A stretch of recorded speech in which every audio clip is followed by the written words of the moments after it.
சிம்மராசி அன்பர்களே, குரு பகவான் வக்ரம். அதாவது குரு பகவான் இதுவரை அதிசாரமாக கடகத்தில் இருந்து வந்த குரு பகவான் மீண்டும் மிதுனமனைக்கு சென்று அங்கே வக்ரமாக இருந்து பலனை கொடுக்க போகிறார். 97 நாட்கள். எதுவரைக்கும் அப்படின்னா 2026 மார்ச் மாதம் 11ஆம் தேதி வரை குரு பகவான் வக்ரமாக மிதுனத்தில்.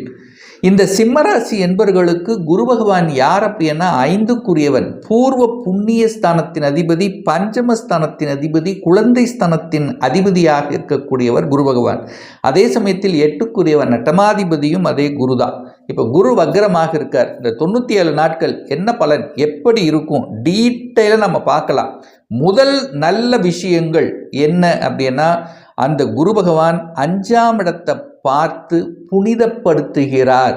எங்க பூர்வீகத்தில் இருந்து வந்த பிரச்சனைகளை களைய போகுது. இது முதல் ஒரு நல்ல விஷயங்கள்.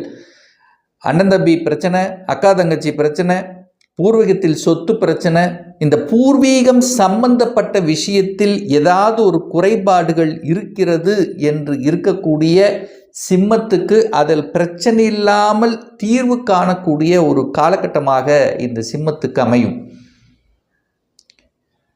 அடுத்த ஒரு நல்ல விஷயம் அப்படின்னா குழந்தை பாக்கியம்.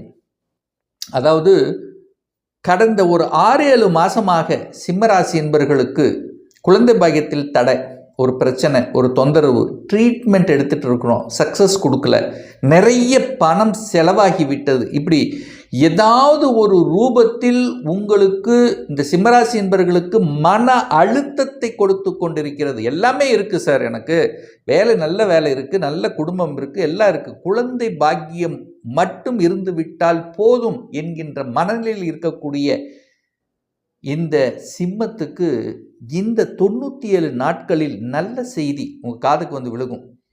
குழந்தை பாக்கியம் கிடைத்து விட்டது அல்லது குழந்தை பிறந்து விட்டது, குழந்தைகளால் மகிழ்ச்சியும் சந்தோஷத்தை கொடுக்கக்கூடிய ஒரு நாட்களாக இந்த 97 நாட்கள் இந்த சிம்மத்துக்கு அமையும். எவ்வளவு பெரிய அழுத்தம், ப்ரெஷர், டென்ஷன் இருந்தாலும் இந்த ஒரு நல்ல விஷயம் உங்கள் காதுக்கு வந்தாலே எல்லாமே சரியாகக்கூடிய ஒரு தன்மை இந்த காலகட்டம் உண்டு.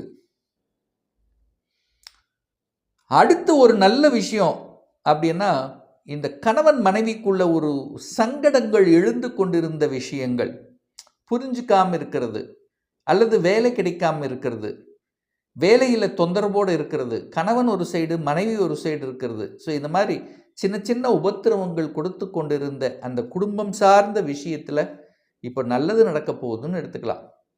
சண்டையிட்டு கொண்டவர்கள் புரிந்து கொள்ளக்கூடிய தன்மை, ஈகோ கிளாஸ் இருந்தவங்க புரிஞ்சுக்கக்கூடிய தன்மை, கணவன் ஒரு சைடு மனைவி ஒரு சைடு வேலை பார்த்துட்டு இருந்தால் இப்போ 2 பேரும் ஒன்றிணையக்கூடிய தன்மை, இப்படி ஒரு நல்ல விஷயங்கள் நடக்கக்கூடிய ஒரு காலகட்டமாக இந்த சிம்மத்துக்கு அமையும். அடுத்து ஒரு நல்ல செய்தி அப்படின்னு கேட்டிங்கன்னு வச்சிங்களேன், இந்த கூட்டு தொழிலில் நிறைய பேர் சங்கடங்கள், பிரச்சனைகள், என்னதான் நம்ம நல்லது செஞ்சாலும் ஏதாவது ஒரு வகையில் குறை சொல்லி கொண்டிருப்பது, வேலையில் ஏதாவது குறை சொல்லி கொண்டிருக்கிறது, வேலை மாறலாமா வேண்டாமா, ஸோ இந்த மாதிரியான எண்ணத்தில் இருக்கின்றவர்களுக்கு ஒரு சொல்யூஷன் கொடுத்துரும். அதாவது என்ன சொல்ல வர போகிறேன்னா, டிசிஷன் மேக்கிங் கரெக்டாக எடுக்கக்கூடிய ஒரு தன்மை இருக்கும். இதுவரைக்கும் ஒரு மனக்குழப்பமாக இருந்து கொண்டிருக்கக்கூடிய சிம்மத்துக்கு தெளிவு கிடைக்கக்கூடிய, டிசிஷன் மேக்கிங்கில் ஷார்ப்பாக இப்படித்தான் அப்படின்னு எடுக்கக்கூடிய தன்மை இந்த வக்ர காலத்தில் கண்டிப்பாக உண்டுன்னு சொல்லுவேன். அடுத்து ஒரு நல்ல விஷயம் என்னன்னா, 8க்குரியவன் வக்ரமாகி 11ஆம் இடத்தில் இருக்கும்போது திடீர் அதிர்ஷ்டத்தையும் யோகத்தை தரக்கூடிய அமைப்பு ஒரு சில சிம்மராசி என்பவர்களுக்கு ஏற்படுத்திடும். டக்கன் ப்ரமோஷன் கிடைச்சிரும், டக்கன் விரும்பிய இடத்துக்கு இடமாற்றம், அடிஷ்னல் ரெஸ்பான்சிபிலிட்டிஸ், கொஞ்சம் வேலைப்பளு இருக்கும், அதில் எந்த மாற்று கருத்து இல்லை, வேலைப்பளுங்கிறது கண்டிப்பாக இருக்கும். ஆனால் அந்த ரெஸ்பான்சிபிலிட்டிங்கிறது கூட செய்யும் இந்த காலகட்டத்தில். அதாவது என்ன சொல்கிறது, ரெஸ்ட் இல்லாமல் உழைக்கக்கூடிய ஒரு காலகட்டமாக இந்த சிம்மத்துக்கு அமையும். என்ன கோபப்படக்கூடாது, ஆக்ரோஷப்படக்கூடாது. வேலை டக்குன்னு விட்டுறக்கூடாது, இன்னொரு வேலையை அமைச்சிக்கிட்டு தான் விடணும். ஏன்னா இந்த சிம்மராசி என்பவர்கள் இதே சமயத்தில் பார்த்தீங்கன்னா உங்களுக்கு இப்போ அஷ்டம சனி வேறு நடந்துட்டு இருக்கு. அப்போ ஏதோ ஒரு குறை என்கிறது உங்கள் மனசில் தோன்றிக் கொண்டிருக்கும். அந்த குறைகள் இப்போ ப்ளஸ்ஸாக மாறக்கூடிய அமைப்புங்கிறது இந்த 97 நாட்களில் நிச்சயமாக உண்டு அப்படிங்கிறது சொல்லுவேன். வேலை இல்லாத சிம்மராசி என்பர்கள், நான் அப்ளை பண்ணிகிட்டே இருக்கேன் சார், வேலை கிடைக்கவே மாட்டேங்குது, நான் படித்த படிப்பு ஒன்று, நான் பார்க்குற வேலை ஒன்று. ஸோ இந்த மாதிரி ஒரு டிஃப்ரெண்ட்டான ஒரு தன்மையில் இருக்கக்கூடியவர்கள், ஏதோ ஒரு சைடு நீங்கள் சாயக்கூடிய, நீங்கள் படித்த படிப்புக்குண்டான உங்களுக்கு பிடித்த அந்த அந்த துறைக்கு செல்லக்கூடிய அந்த வாய்ப்புகள் சந்தர்ப்பங்களை நிச்சயமாக உருவாக்கும். ஏன்னா தனக்காரக கிரகமான குரு பகவான் 11ஆம் இடத்தில் உட்கார்ந்திருக்கார். அது வக்ரமாக உட்கார்ந்திருக்கார். அதாவது உக்கிரமாக செயல்படும். இதுவரைக்கும் செயல்படாத விஷயங்கள் நடக்கும். பணம் வரும், தனம் வரும். ஆனால் வக்ரமாக இருக்கிறதுனால பணத்தை கையாளுகின்ற விஷயத்தில் கவனமாக இருக்கணும். இங்கே தான் இந்த சிம்மராசி என்பர்கள் கவனமாக செயல்படக்கூடிய அமைப்பு. அப்படின்னா பணத்தை கையாளுகின்ற விஷயத்தில் யாரையும் நம்பி இந்த காலகட்டம் டக்குன்னு முடிவெடுத்து செய்யக்கூடாது. அப்போ என்ன அர்த்தம்னா யோசிப்பீங்க, இந்த காலகட்டம் யோசிப்பீங்க, அல்லது ஒரு 3-4 மாதமோ யோசித்தது இப்போ டிசிஷன் எடுத்துருவீங்க. சொந்த தொழில் போகலாமா வேண்டாமா, வேண்டாம். பணத்தை போட்டு செய்யக்கூடிய தொழில்கள் செய்யலாமா வேண்டாமா, வேண்டாம். இந்த மாதிரி ஒரு டிசிஷன் எடுக்கக்கூடிய ஒரு தன்மையை தெளிவாக கொடுத்துரும். சார் பணத்தை போட்டு செய்கிறது தான் ரிஸ்க்குன்னு சொல்கிறீங்க இந்த அஷ்டம சனி காலத்தில், பணத்தை போடாமல் செய்யக்கூடிய தொழில்கள் இப்போ சிறப்பு பெறுமா அப்படின்னு கேட்டால் நிச்சயமாக செய்யலாம். அதாவது சர்வீஸ் இண்டஸ்ட்ரி, புத்தியை அறிவை வச்சு செய்யக்கூடிய துறைகள், கன்சல்டன்சி. ஏன்னா நீங்கள் பணத்தை தான் போடலையே, மூலதனமாக போடலையே, உங்கள் புத்தி அறிவை தான் யூஸ் பண்ணுறீங்க, அப்போ தாராளமாக செய்யலாம். ஆனால் பணத்தை போட்டிங்கன்னா அங்கே ரிஸ்க் ஃபேக்டருங்கிறது அதிகமாக இருக்குது. மனம் மறைக்கக்கூடிய சில விஷயங்களை செய்து விடுவீர்கள். 8ஆம் இடத்தில் அட்டமஸ்தானத்தில் சனி பகவானும் 7ஆம் இடத்துல ராகுவும் உங்கள் ராசியில் கேது இருக்கின்ற காரணத்தால். சார் அடுத்த ஒரு நல்ல விஷயம் ஏதாவது ஒன்று நல்லது சொல்லுங்களேன் அப்படின்னு கேட்டிங்கன்னா, தூரதேச பிரயாணங்கள், வெளியூர் செல்லுவது, வெளிநாட்டிற்கு வேலை பார்ப்பது, அல்லது சொந்த ஊரை விட்டு அதர் டிஸ்ட்ரிக்ட் செல்வது, ஒன்று படிப்புக்காக இருக்கலாம், வேலைக்காக இருக்கலாம், வியாபாரமாக இருக்கலாம்.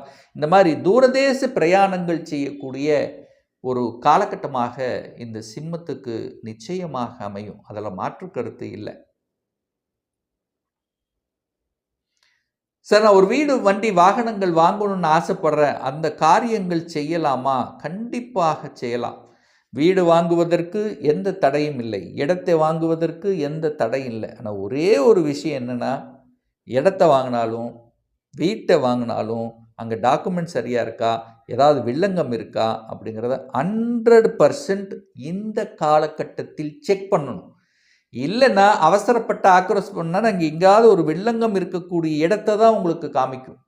ஸோ இதில் மட்டும் நீங்கள் கொஞ்சம் கரெக்டாக இருந்து விட்டீர்கள் என்றால் சிம்மத்துக்கு எந்த பிரச்சனையும் இல்லை. இடம் வாங்கலாம், நிலம் வாங்கலாம், எல்லாம் வாங்கலாம். அடுத்து இன்னொரு முக்கியமாக நீங்கள் கேராக இருக்க வேண்டிய விஷயங்கள், யாருக்கும் ஜாமீன் கையெழுத்து போடக்கூடாது. இந்த காலகட்டத்தில் யாருக்குமே ஜாமீன் கையெழுத்து போடாமல் இருப்பது நல்லது. அதே சமயத்தில் உங்களுடைய ரகசிய விஷயங்களை மற்றவருடைய காதுக்கு பகிர்வதோ, அதாவது உங்கள் குடும்ப விஷயத்தை மற்றவர்களுக்கு பகிர்வது நிச்சயமாக கூடாது அப்படிங்கிறத ஆழமாக மனதில் பதிவு வைத்துக் கொள்ளுங்கள் சிம்மராசி என்பர்கள். மற்றபடி இந்த வக்ர காலத்தில் பணத்தை கொடுக்கும், ப்ரமோஷனை கொடுக்கும், இடமாற்றங்களை கொடுக்கும், குழந்தை பாக்கியத்தை கொடுக்கும், வேலையில் செட்டில் ஆகக்கூடிய அமைப்பு இருக்கும், திடீர் அதிர்ஷ்டமாக கணவன் அல்லது மனைவி மூலமாக சொத்து வரக்கூடிய அமைப்புகள், இப்படி நல்ல நல்ல விஷயங்கள், ஒரு இன்ப அதிர்ச்சியை கொடுக்கக்கூடிய, ஒரு நல்ல விஷயம் நடந்தாலே ஒரு சந்தோஷம் இல்லை, ஸோ அந்த மாதிரி கொடுக்கக்கூடிய ஒரு நல்ல காலகட்டமாக இந்த வக்ர காலம் அமையும் என்பதில் எந்தவித மாற்று கருத்தும் இல்லை. ஒரு நல்ல தெய்வ வழிபாடு, தட்சிணாமூர்த்தி வழிபாடு ரொம்ப ரொம்ப சிறப்பு இந்த சிம்மராசி என்பர்களுக்கு. இப்போ சொன்னது கோச்சார ரீதியாக ஒரு பொதுவான பலன்கள் தான். உங்கள் ஜாதகத்தில் குரு பகவான் எந்த நிலையில் இருக்கார்? வக்ரமாக இருக்காரா, ஆட்சி பலத்தோடு இருக்காரா, உச்ச பலத்தோடு இருக்காரா, அல்லது வர்க்கோத்தம பலம் பெற்றிருக்கா, பாவ கிரகங்களினுடைய தொடர்பில் இருக்கா, என்ன தசா புத்தி அந்தரம் நடக்குது என்பதை பொறுத்து நிச்சயமாக பலன்கள் மாறுபடும். ஒரு துல்லிய பலன் வேணும், ஒரு சுயஜாதகம் பார்க்கணும் என்று விருப்பப்படக்கூடிய அன்பர்கள் டிஸ்பிளே தெரியக்கூடிய நம்பருக்கு வாட்ஸ்அப் மூலமாகவோ ஃபோன் கால் மூலமாகவோ தொடர்பு கொண்டு நேரடியாகவோ அல்லது ஆன்லைன் மூலமாகவோ கன்சல்டேஷன் எடுத்துக்கலாம். நம்மளுடைய அலுவலகம் கோயம்புத்தூரில் அமைந்துள்ளது. பிரியர் அப்பாயின்மெண்ட் வாங்கிட்டு நேரடியாக கன்சல்டேஷன் எடுத்துக்கலாம். இந்த பதிவு ஏதாவது ஒரு ரூபத்தில் உங்களுக்கு நிச்சயமாக யூஸ்ஃபுல்லாக இருக்குங்கிறதுல எந்தவித மாற்று கருத்தும் இல்லை. நம்முடைய சேனலை நீங்கள் ஃபஸ்ட்டு டைம் பார்ப்பவர்கள் என்றால் மறக்காமல் சப்ஸ்கிரைப் பண்ணிக்கிங்க. பக்கத்தில் இருக்கக்கூடிய பெல் பட்டன் மற்றும் ஆல் நோட்டிஃபிகேஷனை கிளிக் பண்ணும்போது நான் போடக்கூடிய அடுத்தடுத்த பதிவுகள் உங்களுடைய நோட்டிஃபிகேஷனில் வந்து சேரும். மீண்டும் ஒரு நல்ல பதிவில் உங்களை சந்திக்கும் வரை உங்களிடமிருந்து விடைபெறுவது உங்கள் அஸ்ட்ராலஜர் டாக்டர் சதீஷ்.